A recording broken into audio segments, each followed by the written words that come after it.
عالی مرتبت ذی وقار محترم محتشم سامعین، السلام علیکم ورحمۃ اللہ وبرکاتہ۔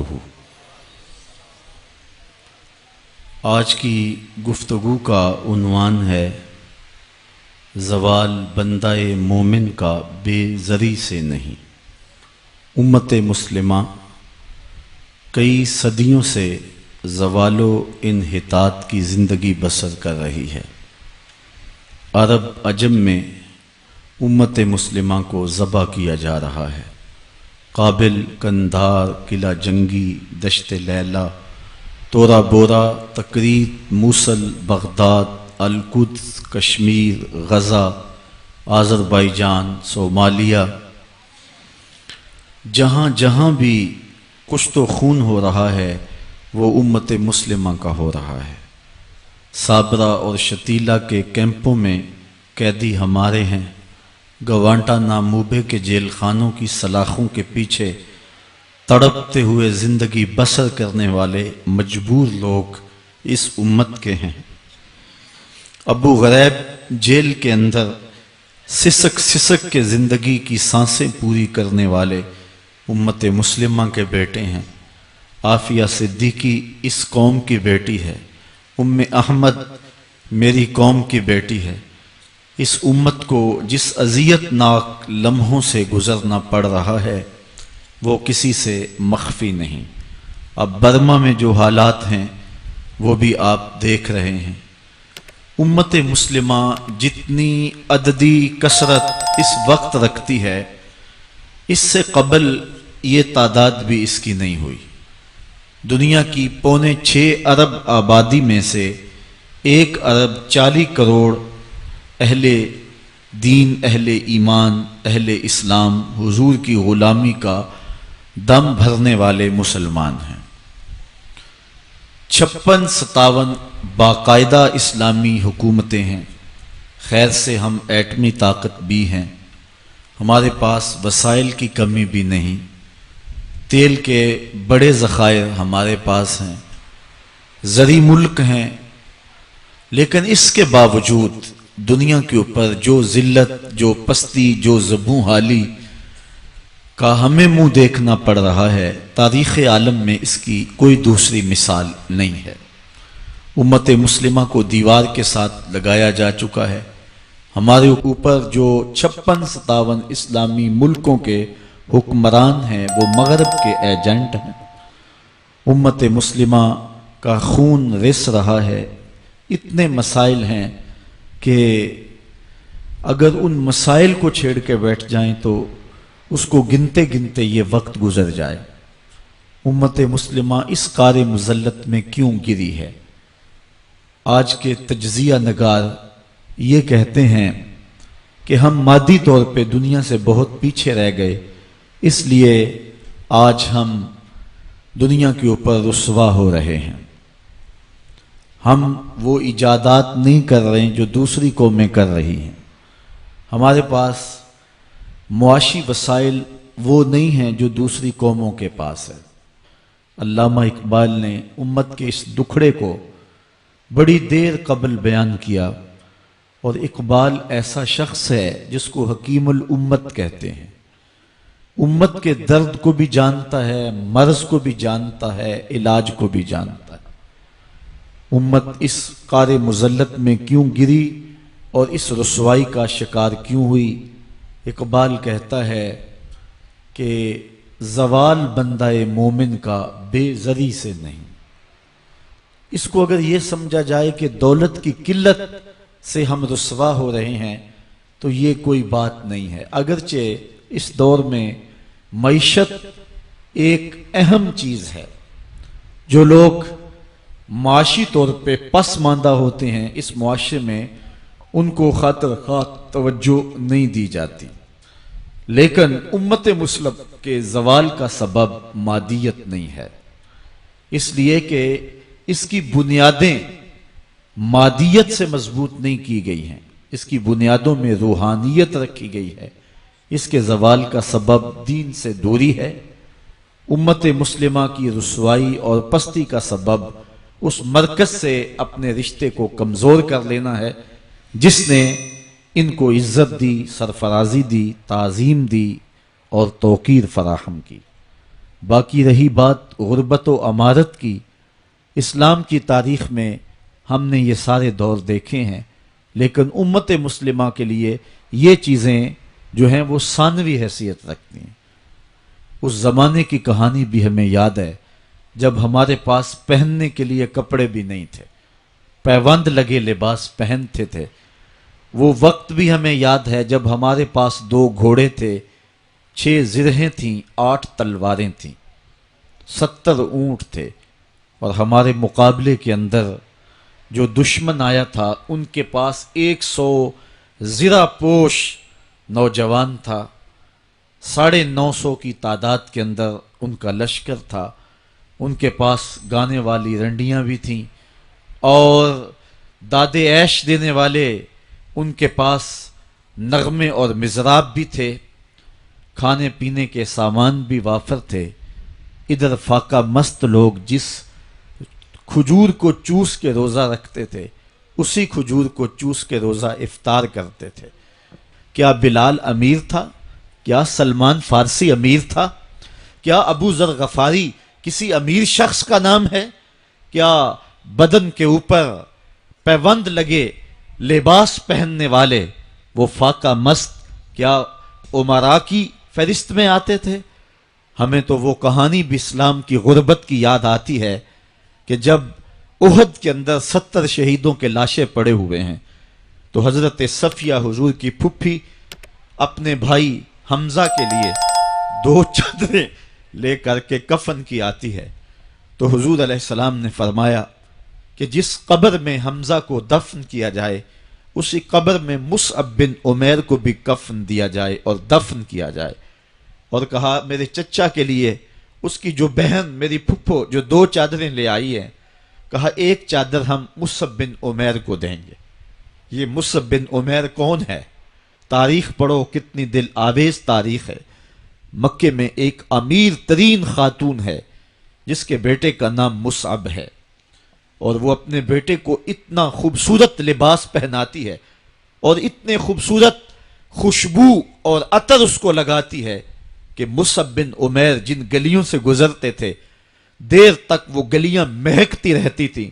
لوگ کہتے تھے یہاں سے مصعب گزر کے گیا ہوگا اس لیے یہ گلیاں مہک رہی ہیں۔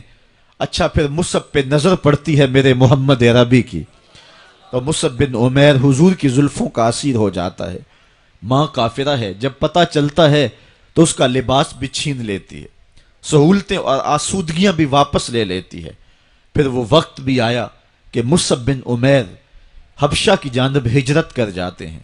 مکے کے حالات کچھ تھوڑے سے خوشگوار نظر آئے تو وہ حبشہ سے واپس مکے جب پلٹے تو ان کے بدن پہ جو چادر تھی وہ جگہ جگہ سے پھٹی ہوئی تھی۔ میرے آقا کریم علیہ السلام نے دیکھا تو حضور کی آنکھوں میں آنسو ٹپکنے لگے۔ کہا یہ وہی مصعب ہے جو اتنا خوش پوش نوجوان تھا کہ میں نے پورے مکے میں اس سے خوبصورت لباس پہننے والا کوئی دوسرا شخص نہیں دیکھا، اور آج میرے مصعب کو پہننے کے لیے جو چادر میسر ہے وہ بھی جگہ جگہ سے پھٹی ہوئی ہے۔ یہ اسلام کی غربت کی کہانی ہے، اور آج احد میں یہی مصعب بن عمیر شہید ہو جاتے ہیں اور ان کے لیے کفن بھی دستیاب نہیں ہے۔ حضور نے کہا جو میرے چچا کے لیے 2 چادریں لائی ہیں ان میں سے ایک کا کفن مصعب کو دے دو نا، اور دوسری چادر سے کفن میرے چچا کو دے دیا جائے۔ اچھا، حضرت مصعب کے لیے بڑی چادر رکھ دی گئی اور حضرت امیر حمزہ کے لیے جو چادر تھی وہ چھوٹی تھی۔ اگر سر ڈھانپتے تھے تو پاؤں ننگے ہو جاتے، اگر پاؤں ڈھانپتے تھے تو سر ننگا ہو جاتا۔ حضور نے فرمایا میرے چچا کا سر ڈھانپ دو اور پاؤں کے اوپر اذخر نامی گھاس ڈال دو۔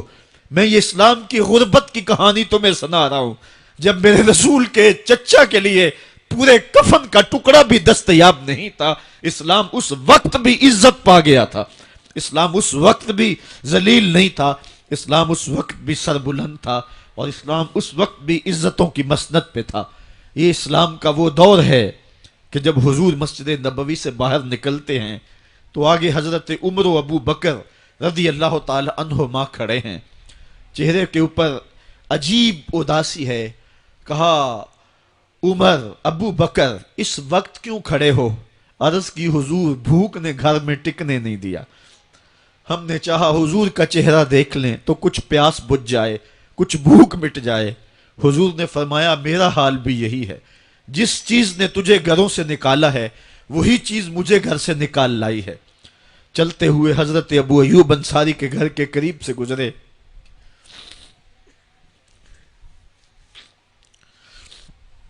حضور کی خوشبو پا کے وہ باہر آ گئے۔ عرض کی بندہ نواز آج میرے مہمان نہیں بنتے؟ حضور نے کہا تمہاری مرضی۔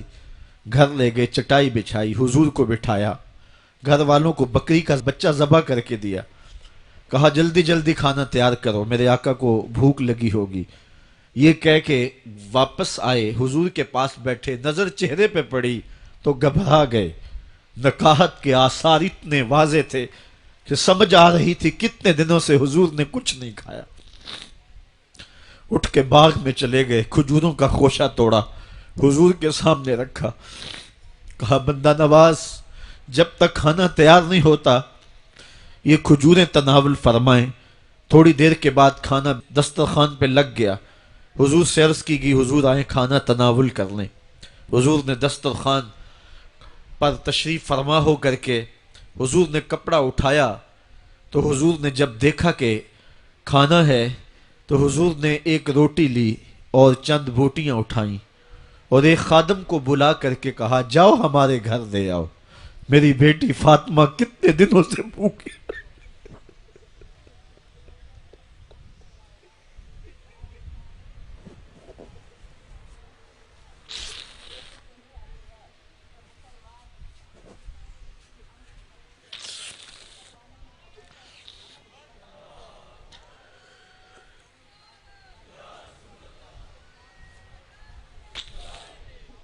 کہا جاؤ ہمارے گھر دے آؤ، میری فاطمہ کتنے دنوں سے بھوکی بیٹھی ہوئی ہے۔ مال کے کونین ہیں گو پاس کچھ رکھتے نہیں، دو جہاں کی نعمتیں ہیں ان کے خالی ہاتھ میں۔ آپ کو پتہ ہوگا کہ جب میرے رسول کا انتقال ہوا ہے، حضور کا وصال ہوا ہے، تو حضور کی ایک زرہ ایک یہودی کے گھر میں گروی رکھی ہوئی تھی، حضور نے زرہ رکھ کر کے اس سے قرض لیا ہوا تھا۔ یہ اسلام کی غربت کی کہانی ہے، اور پھر اللہ نے اسلام کو امارت کے رنگ بھی دیے۔ آؤ تمہیں کہانی سناؤں، حضرت عدی بن حاتم روایت کرتے ہیں، صحیح بخاری میں روایت ہے۔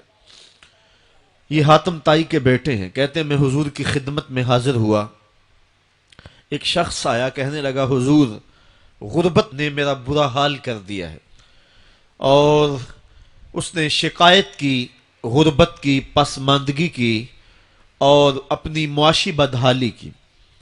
پھر ایک شخص آیا کہنے لگا حضور میرے پاس دولت تو ہے لیکن میں نے جس منزل پہ جانا ہے راستہ پر خطر ہے، تو میرے لیے کیا حکم ہے کہ میں کیسے راستہ طے کروں؟ تو یہ دو لوگوں نے یہ باتیں کی تو حضرت عدی کہتے ہیں کہ حضور نے روئے سخن میری جانب موڑا اور میری جانب مخاطب ہو کے کہا عدی تو نے ہیرا دیکھا ہے؟ عدی کہتے ہیں میں نے عرض کی حضور دیکھا نہیں، سنا ہے، ہیرا یہ شہر ہے عراق کا۔ تو حضور نے فرمایا عدی تو نے ہیرا دیکھا ہے؟ میں نے کہا نہیں حضور دیکھا نہیں، اس کا تذکرہ سنا ہے۔ فرمایا عدی اگر اللہ تجھے زندگی کی مہلت دے تو ہیرا سے ایک خاتون چلے گی، تو اپنی آنکھوں سے دیکھے گا اور مکے تک پہنچے گی اور اللہ کے گھر کعبہ کا طواف کرے گی، اور اس کو ہیرا سے لے کر کے مکے تک اللہ کے علاوہ کسی کا ڈر نہیں ہوگا۔ کہتے ہیں کہ میں نے دل میں کہا کہ پھر بنو طے کے ڈاکو مر گئے ہوں گے جنہوں نے عرب کے اوپر روب ڈال رکھا ہے، تو وہ تو پھر ختم ہو گئے ہوں گے۔ کہتے ہیں میں ابھی سوچ ہی رہا تھا کہ حضور نے مزید میری حیرت میں اضافہ کرتے ہوئے کہا عدی اگر تجھے اللہ نے زندگی کی مہلت دی تو تو دیکھے گا کہ کسرا کے خزانے تیری جھولی میں ہوں گے۔ تو اس دور کی سپر طاقت تھی۔ میں نے کہا حضور کسرا بن ہرمز؟ حضور نے فرمایا ہاں کسرا بن ہرمز۔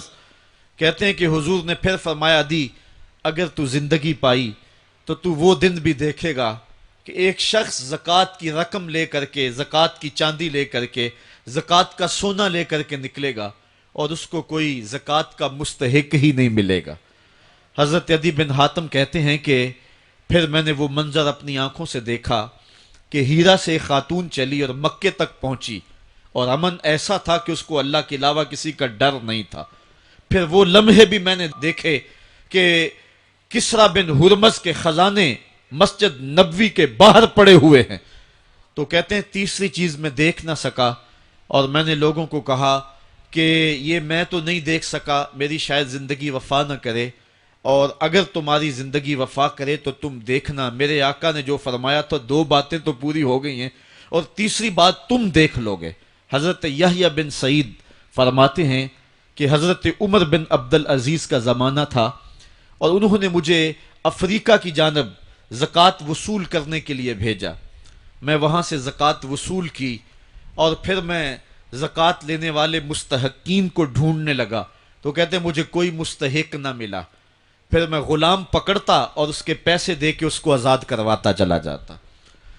حضرت عمر بن عبدالعزیز کا زمانہ ہے کہ گورنر ہے عراق کا، وہ حضرت عمر بن عبدالعزیز کو لکھتا ہے کہ اتنی رقم ہے، اس کا کیا کرنا ہے؟ تو عمر بن عبدالعزیز کہتے ہیں رقم لے کے یہاں نہ آنا، وہاں عراق کے لوگوں میں بانٹ دو، جو زکوٰۃ کے مستحق ہیں ان کو تقسیم کر دو۔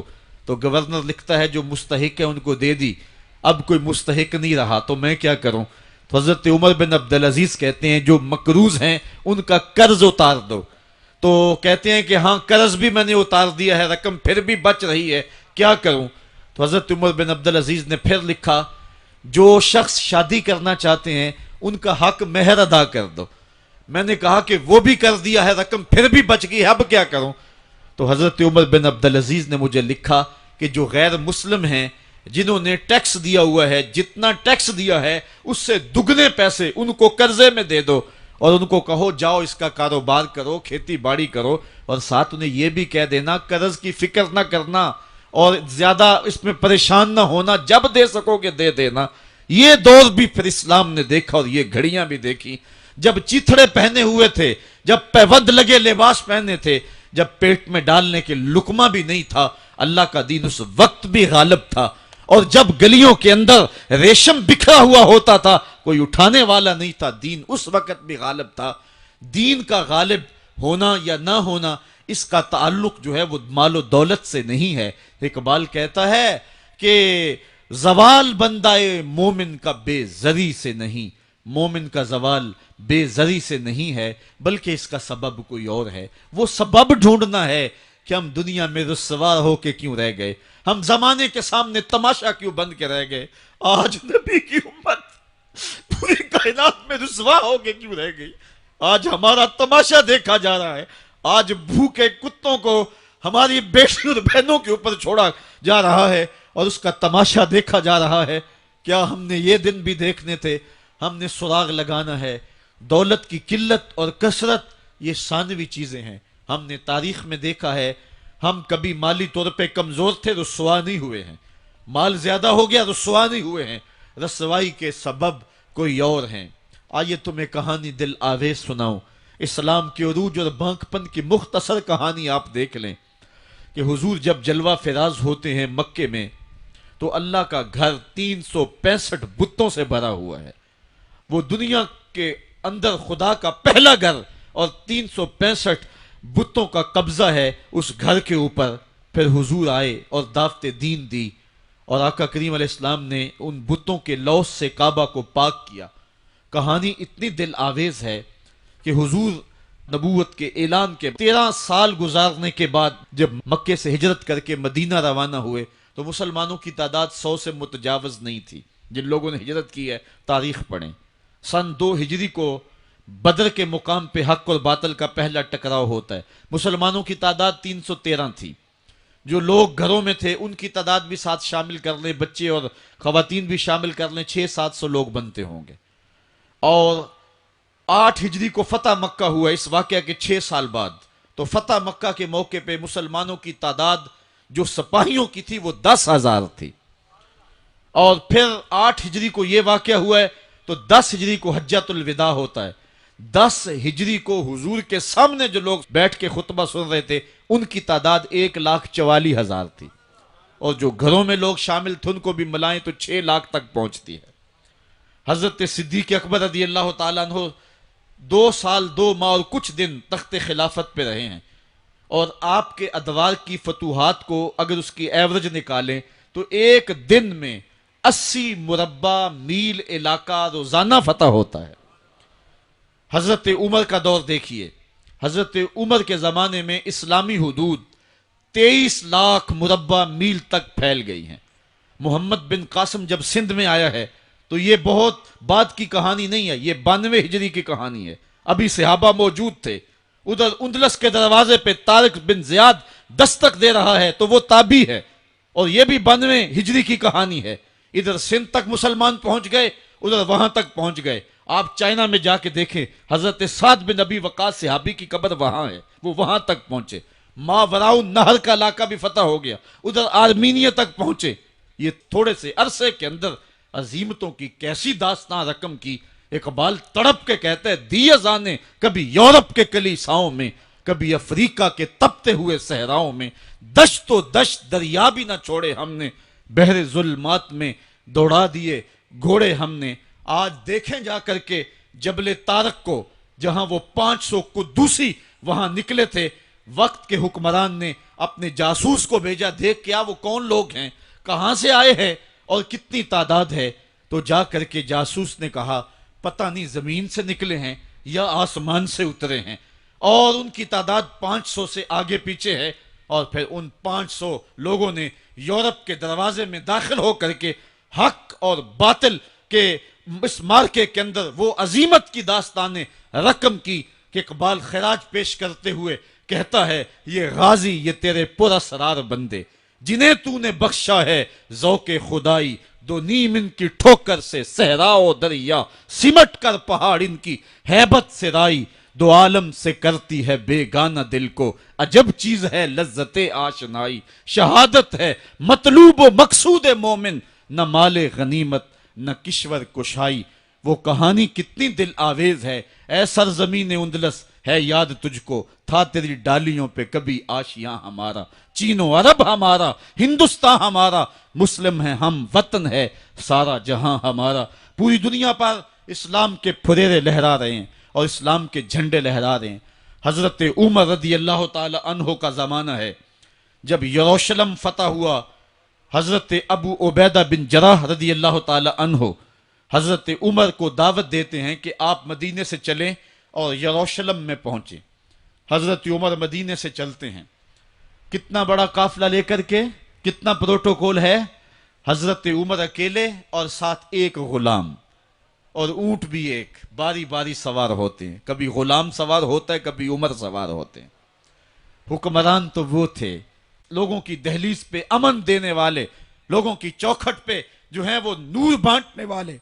آج کے حکمرانوں نے تمہیں رمضان المبارک کے اندر لوڈ شیڈنگ کا پیکج دیا ہے، اور آج بچے بھی تڑپ رہے ہیں اور جوان بھی سسک رہے ہیں، اور ماہ سیام میں جن اذیتوں میں قوم کو مبتلا کر دیا ہے وہ کسی سے مخفی نہیں ہے۔ اور تمہیں میں حضرت عمر کی کہانی سناؤں۔ حضرت عمر دن کو تخت حکومت پہ بیٹھتے تھے، اور ان کا تخت کو سونے زبرجد کا نہیں تھا، مسجد نبوی کی چٹائی تھی، اور سارا دن وہاں بیٹھ کے لوگوں کی باتیں سنتے، اور جب رات کے اندھیرے گہرے ہوتے عمر بھیس بدل کے مدینے کی گلیوں کا گشت کرتے۔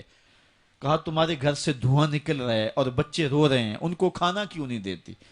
کہنے لگی عمر کی جان کو رو رہی ہوں۔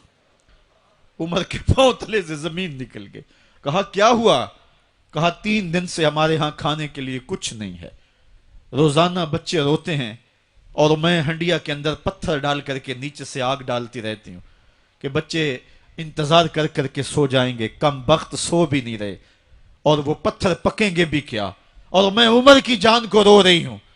حضرت عمر کا کلیجہ دہلنے لگا، فوراً پلٹے واپس، بیت المال میں آئے، گھی کا ایک کنستر لیا، آٹے کی بوری لی، مرچ مسالہ جات بہت کچھ اٹھایا، اپنے کندھے پہ رکھا، بوری اپنی کمر پہ لا دی۔ عمر بیت المال سے نکلے تو آپ کے خادم اسلم نے دیکھ لیا، آگے بڑھا، کہا میرے آقا میں اٹھاتا ہوں۔ عمر کی آنکھوں میں آنسو ہے. کہا اسلم قیامت کے دن میرا بوجھ اٹھا لو گے؟ کہا قیامت کے دن تو اپنا اپنا بوجھ اٹھانا پڑے گا. کہا عمر کو آج اپنا ہی اٹھانے دو. حضرت عمر وہ گھی کا کنستر اور وہ آٹے کی بوری سر پہ اٹھائے ہیں اور اس خاتون کے گھر جاتے ہیں اور دستک دیتے ہیں. وہ جب دیکھتی ہے اس کی جان میں جان آ جاتی ہے. کہا جلدی جلدی آٹا گوندو. اور عمر سبزی کاٹنے لگ جاتے ہیں. حضرت عمر رضی اللہ تعالی عنہ سبزی تیار کر دیتے، ادھر آٹا گند جاتا ہے اور پھر اوپر چولہا رکھا جاتا ہے، چولہے کے اندر آگ رکھی جاتی ہے، وہ کھانا پکانے لگتی ہے، آگ بجھتی ہے. تاریخ نے لکھا ہے آگ بجھنے لگتی ہے، عمر جھک کر کے پھونکے مارتا ہے. عمر جھک جھک کے پھونکے مارتا ہے. کھانا پک گیا اور بچوں کے سامنے کھانا رکھ دیا. بچے کھا رہے ہیں. اب بچے رو رو کے نڈال ہو چکے تھے. حضرت عمر اپنے ہاتھوں کو اور اپنے گھٹنوں کو اور اپنے پاؤں کو زمین پہ لگا کے، جس طرح بکری کا بچہ چلتا ہے ویڑے کے اندر، کبھی ادھر چلتے ہیں کبھی ادھر چلتے ہیں، تاکہ بچے مجھے دیکھ کے خوش ہوں اور دل میں کہتے عمر جتنا رلایا ہے اب اتنا ہنسانا بھی پڑے گا. تو کبھی عمر امیر المومنین، یہ میں کسی آج کے جو ہے وہ لوگوں کے ووٹوں پہ منتخب ہونے والے حکمران کی کہانی نہیں سنا رہا، میں اس عمر کی کہانی سنا رہا ہوں جو 23 لاکھ مربع میل کا حکمران ہے، آدھی دنیا کا بادشاہ ہے. حضرت عمر جو ہے جس طرح بکری کا بچہ چلتا ہے اس طرح اپنے ہاتھ اور اپنے گھٹنے زمین پہ ٹیک کر کے جو ہے وہ اس طرح چلتے ہیں. بچے عمر کو دیکھ کے مسکراتے ہیں. جب بچے مسکرانے لگے تو حضرت عمر نے اس خاتون سے کہا بڑھیا عمر کو معاف کر دے. اس نے کہا تو اتنی ہمدردی کیوں کرتا ہے؟ کہا عمر بیچارہ بڑا پھنسا ہوا ہے، فکر ہے اس کو یرموک و فسطاط و حلوان کی، جب فتح ہے مصر تو تیاری ہے ایران کی.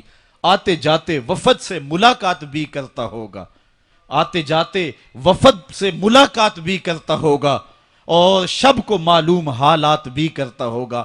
کانٹوں میں الجھی ہوئی بیچارے کی جان ہے، نیند اس کو بھی آتی ہے، آخر وہ انسان ہے. میری بہن عمر کو معاف کر دے. اس نے کہا نانا عمر کی بات میرے سامنے نہ کر، قیامت کا دن ہوگا، عمر کا گریبان ہوگا اور میرا ہاتھ ہوگا. جب اس نے یہ بات کہی تو عمر برداشت نہ کر سکے، بچوں کی طرح بلک بلک کے رونے لگے. کہا وہ بد نصیب عمر تیرے سامنے ہے، آج ہی کہلا جو کہنا ہے، قیامت کے دن مجھے معاف رکھنا. اس نے کہا تو عمر ہے؟ کہا بد نصیب عمر تیرے سامنے کھڑا ہوں. میرے عمر کہتے ہیں اگر دجلہ کے کنارے ایک بکری کا بچہ بھی پیاسا مر گیا اس کا حساب بھی عمر سے لیا جائے گا. اللہ اکبر. میں اس حضرت عمر کی کہانی سنانے لگا تھا. حضرت عمر نکلے یروشلم میں. ایک اونٹ ہے، ایک غلام ہے، کبھی وہ سوار ہوتا ہے کبھی آپ باری مقرر کی ہے. جب قریب پہنچے یروشلم کے تو عمر کی باری نکیل پکڑنے کی اور غلام کی باری اوپر سوار ہونے کی آ گئی. غلام نے کہا آقا میں مرضی سے اپنی باری چھوڑتا ہوں، آپ آ جائیں، دشمنوں کے مفتوحہ علاقے میں آ رہے ہیں، تازہ تازہ علاقہ فتح ہوا ہے، اسلام کی شان و شوکت ظاہر ہو. عمر نے کہا اسلام کی شان و شوکت ایسے ظاہر نہیں ہوتی ہے، اپنی باری پہ تم بیٹھو گے، اپنی باری پہ میں بیٹھوں گا. لوگ منتظر کھڑے ہیں.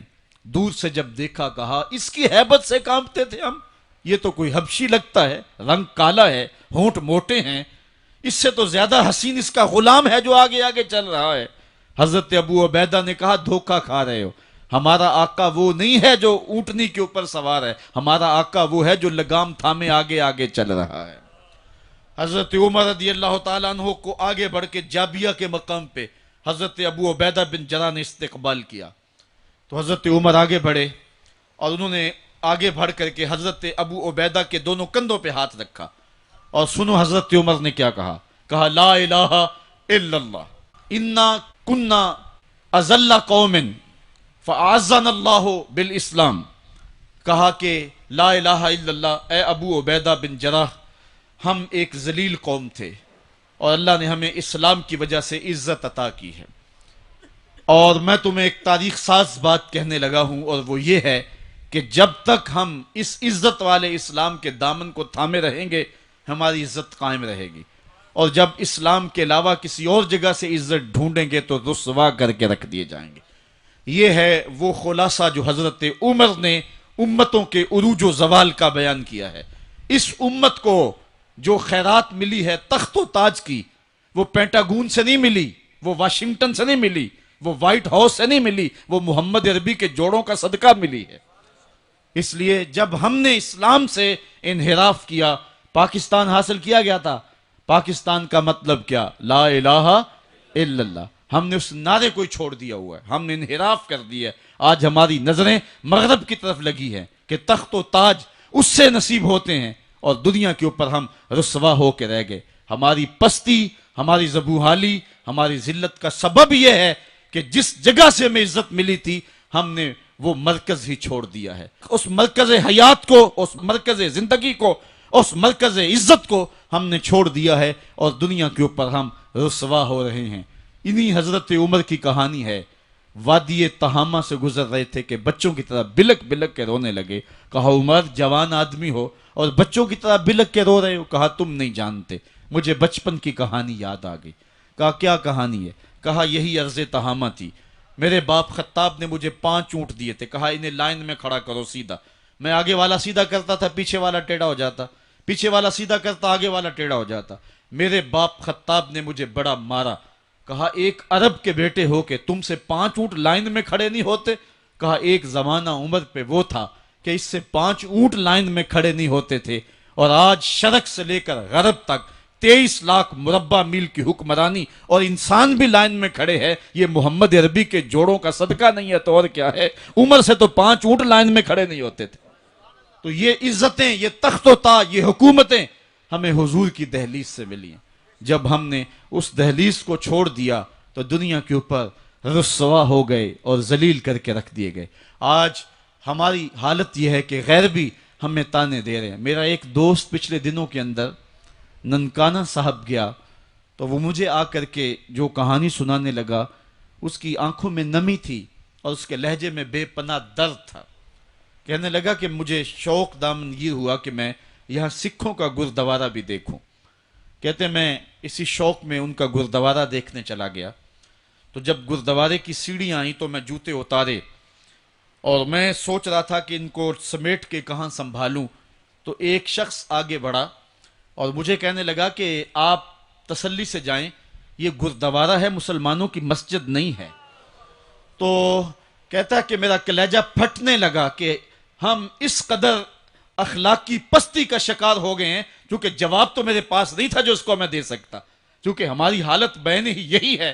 تو کہتا ہے کہ میرا کلیجہ کٹنے لگا کہ ہم اس پستی اور اس ذلت کے مقام پہ چلے گئے ہیں۔ اب ہمارے ملک کے اندر جو ہمارے ذمی ہیں وہ بھی ہم کو جو ہے وہ تانا دے رہے ہیں، اور ہمارے مستامن بھی ہم کو تانا دے رہے ہیں، اور ملک کے اندر بھی ہم کو ذلت اور رسوائی کا سامنا کرنا پڑ رہا ہے۔ یہ ہماری ذلت اور رسوائی کی مثالیں ہیں۔ ہماری اخلاقی پستی اور زبوحالی نے ہم کو کہیں کا نہیں چھوڑا ہے۔ میں بہت پرانی کہانی نہیں سنانے لگا آپ کو، یہ قرون اولیٰ کی کہانی نہیں ہے، یہ کہانی جو ہے وہ صحابہ کے زمانے کی بھی نہیں ہے، یہ کہانی جو ہے وہ تابعین کے بھی دور کی نہیں ہے، محدثین کے دور کی بھی نہیں ہے، یہ سری سختی کے زمانے کی کہانی بھی نہیں ہے، یہ جنید بغدادی کے دور کی بھی نہیں ہے، ہاں یہ مجدد الف ثانی کے زمانے کی کہانی بھی نہیں ہے، یہ کل کی بات ہے۔ ہم دور غلامی میں تھے، ہمارے اوپر انگریز حکومت کر رہا تھا۔ ایک انگریز افسر شاہی مسجد دیکھنے کے لیے آیا، اور جب چبوترے کے اوپر چڑھا تو ایک گداگر نے اس کے آگے ہاتھ پھیلایا، اس نے بٹوا نکالا اور اس کی ہتھیلی میں کچھ پیسے رکھے، دوبارہ وہ جیب میں بٹوا ڈالنے لگا تو بٹوا اس کے ہاتھ سے گر گیا اور وہ بے توجہی میں اندر چلا گیا۔ اس گداگر نے آگے بڑھ کے اس بٹوے کو پکڑ لیا، خیال تھا یہ واپس آئے گا تو میں اس کو بٹوا دے دوں گا، لیکن وہ کسی اور دروازے سے نکل گیا اور یہ منتظر رہا، وقت گزرتا رہا۔ 1 سال گزرنے کے بعد وہ دوبارہ پھر آیا، اس کا کوئی دوست اسے ملنے آیا تھا انگلستان سے، اس کو شاہی مسجد دکھلانے کے لیے وہ پھر آیا۔ یہ گداگر وہاں بیٹھا ہوا تھا، اس نے پہچان لیا، کہا صاحب 2 لمحوں کے لیے رکیے، مجھے آپ سے ضروری کام ہے۔ دوڑا دوڑا گیا، قریب ہی گھر تھا، وہاں سے وہ بٹوا اٹھا لایا، اس میں بہت زیادہ جو ہے وہ پیسے تھے۔ کہا یہ 1 سال قبل آپ آئے تھے، آپ کو یاد ہو نہ یاد، آپ کا یہ بٹوا گر گیا، میں ڈھونڈتا رہا، آپ مل نہ پائے۔ اس نے جب دیکھا، وہ ایک کبھی بٹوے کے اندر رقم کو دیکھے، کبھی گداگر کے چہرے کو دیکھے، پھر اس سے رہا نہ گیا، اس نے کہا تو گداگر ہے اور تو ایک ایک پائی صبح سے شام تک اکٹھی کرتا ہے، اتنی رقم تجھے اکٹھی مل گئی تو اس رقم سے اپنا گھر بنا سکتا تھا، کاروبار سیٹ کر سکتا تھا، اور 1 سال ہو گیا تو میرا انتظار کرتا رہا۔ اس نے کہا بابو بات رقم کی نہیں ہے، تو عیسائی ہے اور میں مسلمان ہوں۔ کل قیامت کے دن اگر تیرے نبی نے میرے نبی کو کہا کہ میرے امتی کا بٹوا گرا تھا اور تیرے غلام نے پکڑا تھا، تو پھر میرا نبی جو ہے تیرے نبی کے سامنے شرمسار ہوگا۔ میں گداگر ضرور ہوں، بے غیرت نہیں ہوں۔ میں نہیں چاہتا کہ میرے نبی کو تیرے نبی کے سامنے شرمندگی ہو۔ یہ تو گداگروں کی کہانی ہے۔ آج شاہوں کی کہانیاں سناؤں تو کلیجہ منہ کو آئے، آج وزیروں کی کہانیاں سناؤں تو کلیجہ پھٹنے لگے، آج آیان سلطنت پہ براجماں تخت شاہی پہ بیٹھے ہوئے آج یہ وزراء، آج یہ افسر، آج یہ وڈیرے، ان کی کہانیاں چھیڑ بیٹھوں تو کلیجہ پھٹنے لگے۔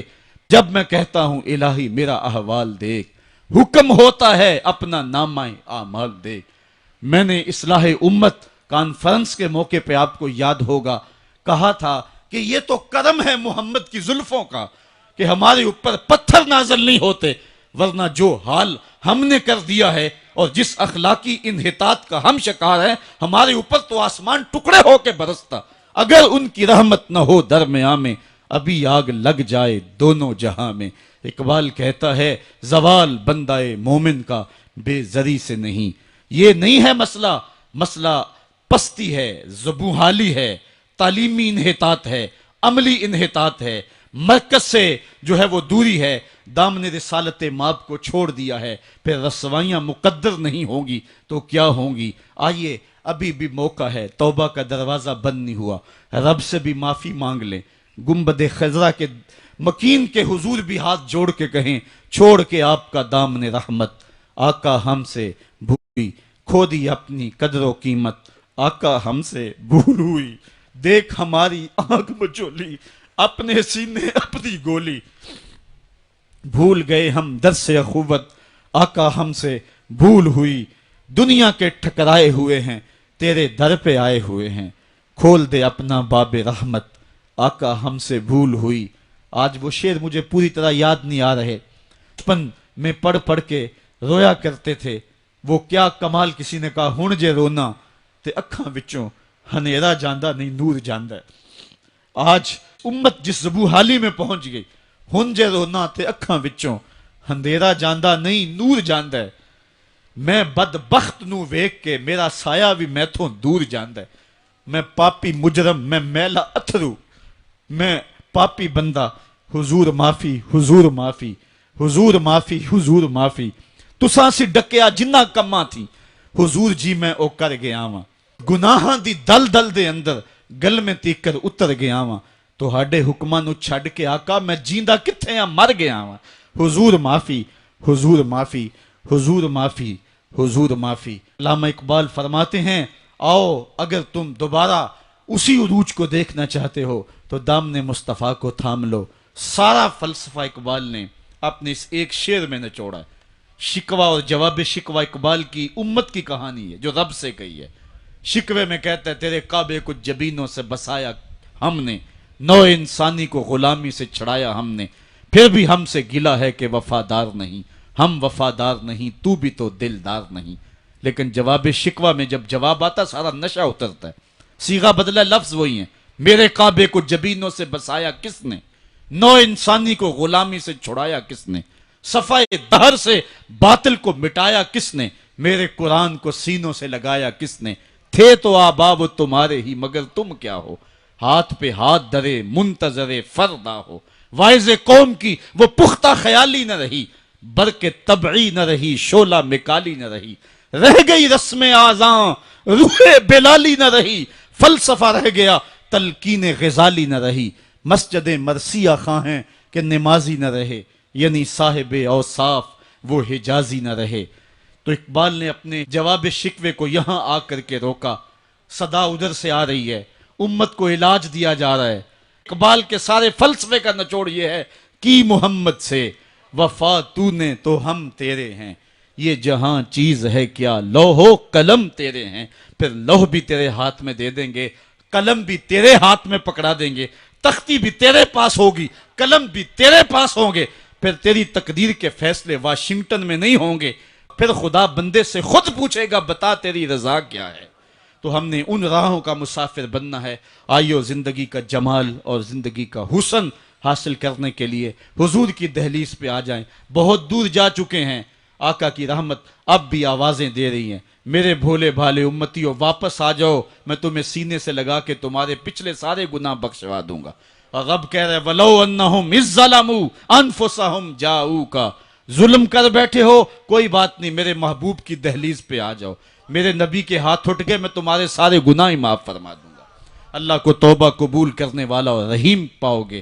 اللہ تعالیٰ مجھے آپ کو اپنی رحمتوں کے سائے میں دے۔